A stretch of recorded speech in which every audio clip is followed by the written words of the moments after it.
Paper में हिंदी प्रश्न number 31 से शुरू होती है। तो प्रश्न नंबर 31 है प्रागैतिहासिक में किस उपसर्ग का प्रयोग किया गया है। पहला है प्रा का, दूसरा है प्राक का, तीसरा है प्राग का और ऑप्शन चौथा है प्रागैति का। तो इसका सही उत्तर है दूसरा वाला ऑप्शन, यानी कि प्राक शब्द का जो है या उपसर्ग का प्रयोग किया गया है। अगला प्रश्न है तुलसीदास किसकी कविता है।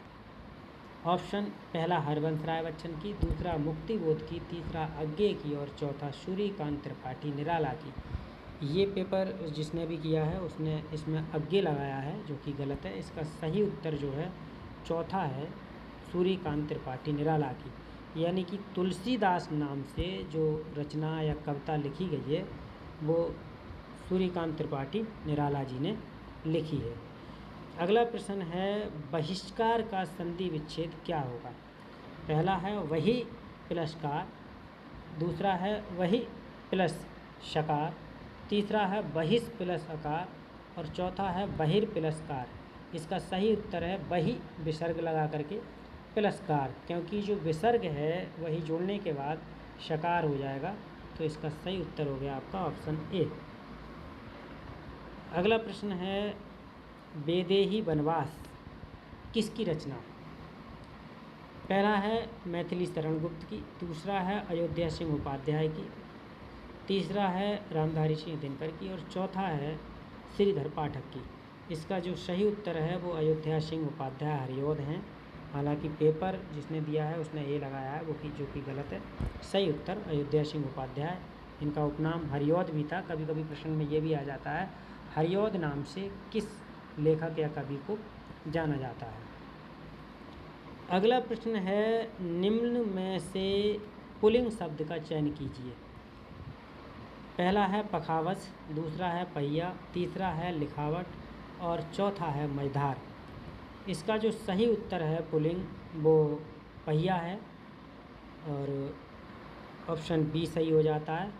हालांकि ये भी प्रश्न जो है इस परीक्षा में विवादित रहा था, क्योंकि इसमें पहिया और पखावज दोनों ही पुल्लिंग हैं माने गए हैं, लेकिन सही जो है पहिया को ही माना गया इस पेपर में। हालांकि दोनों इसके सही हैं, तो आप इन्हें एक बार किताब से और कंफर्म कर लेना अगर दोनों हैं। हालांकि उस समय पर ये इस प्रश्न के लिए दोनों के लिए उत्तर नंबर मिले थे। चलिए अगला प्रश्न देख लेते हैं। अगला प्रश्न है इस गद्यांश के आधार पर स्पष्टता, आत्मविश्वास, विषय की अच्छी पकड़ और प्रभावशाली भाषा में अपने विचारों और भावनाओं को व्यक्त करना ही संप्रेषण कला है, जो निरंतर अभ्यास से निखारी जा सकती है। एक दिन में कोई अच्छा वक्ता नहीं बन सकता तथा भाषा पर अनायास ही किसी की पकड़ नहीं हो पाती। इसी अभ्यास में स्वामी विवेकानंद ने जिस संप्रेषण कला का विकास किया उसने विश्व धर्म सम्मेलन में लाखों अमेरिका निवासियों को चकित और मोहित कर दिया था। अब इसके आधार पर प्रश्न हैं, इन्हें देखेंगे हम।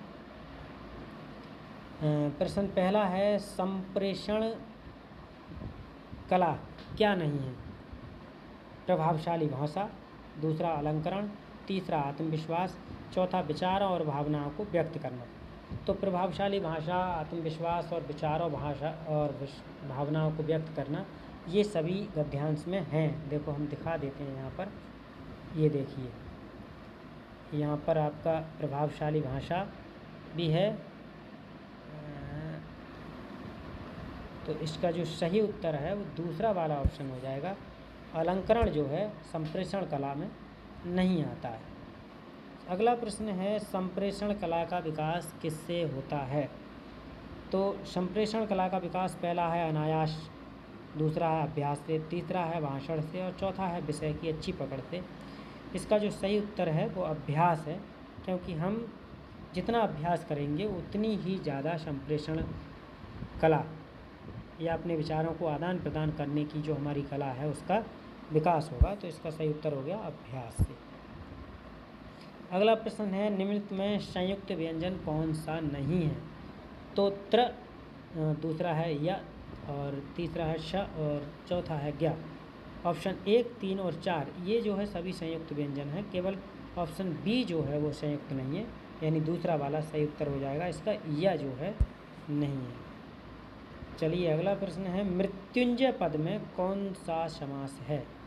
मृत्युंजय पद में कौन सा समास है? पहला है बहुब्री, दूसरा है दिव्य, तीसरा है क्रमधारय और चौथा है द्वंद्व। इसका जो सही उत्तर है वो पहला ही है, यानी कि मृत्युंजय में बहुब्री समास है। अगला है, अलंकार में किस उपसर्ग का प्रयोग किया गया है? पहला है अलन, दूसरा है अल, तीसरा है अल और चौथा है अलम। इसका जो सही उत्तर है ऑप्शन चौथा वाला है। अलंकार में अलम जो है शब्द का प्रयोग किया गया है, अलम उपसर्ग का प्रयोग किया गया है।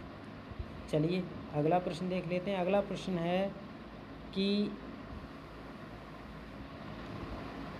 ये पुस्तक किसकी है में रेखांकित शब्द का पद परिचय दीजिए।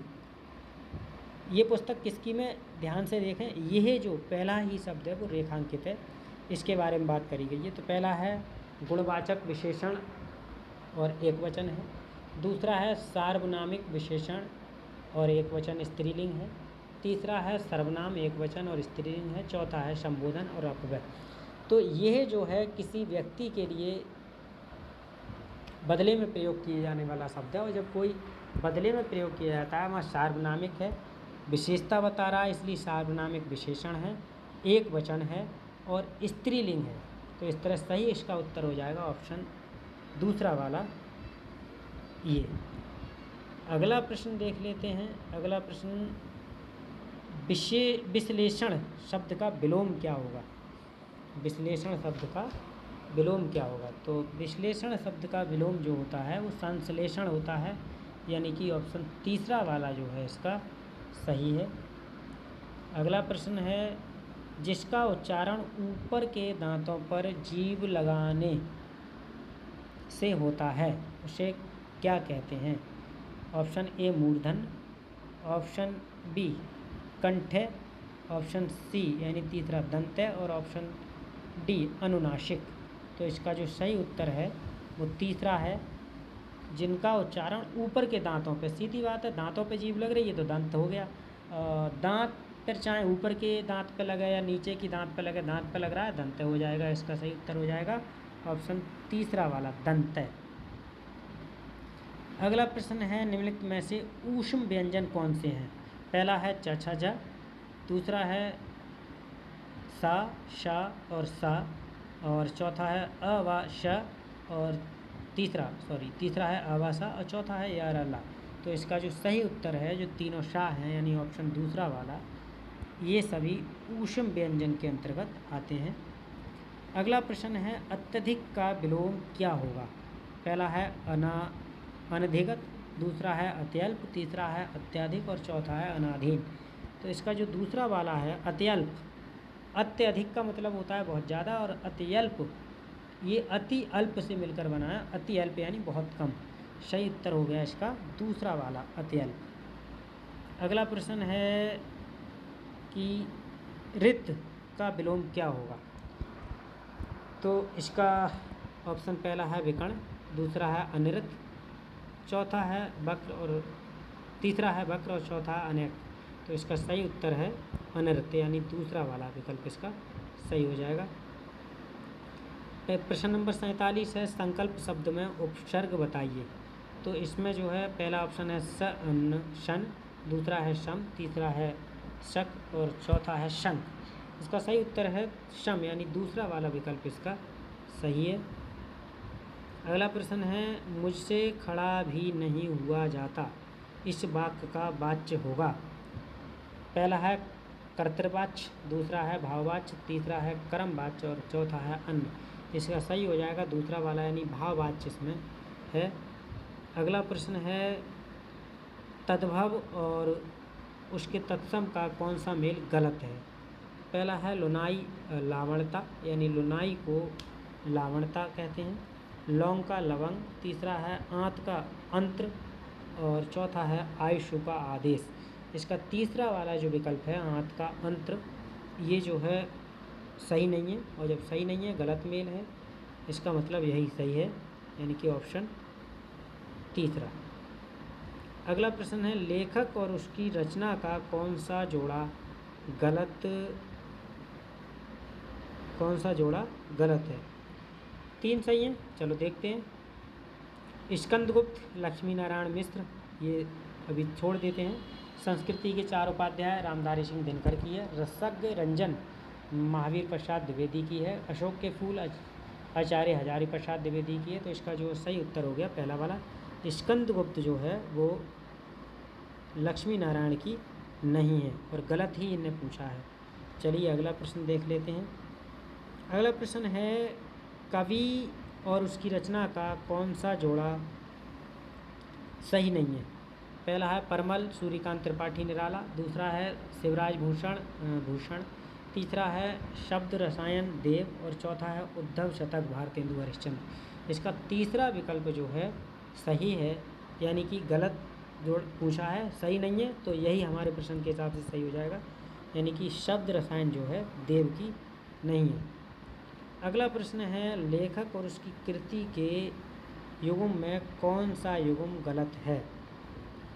आर्यों का आदिदेश संपूर्णानंद की है, सही है। बोलगा से गंगा राहुल सांकृत्यायन की है, सही है।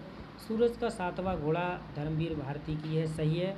दिग्दर्शन रामचंद्र शुक्ल की, ये सही नहीं है और गलत पूछा है ने, तो यही सही हो जाता है हमारा ऑप्शन नंबर चौथा।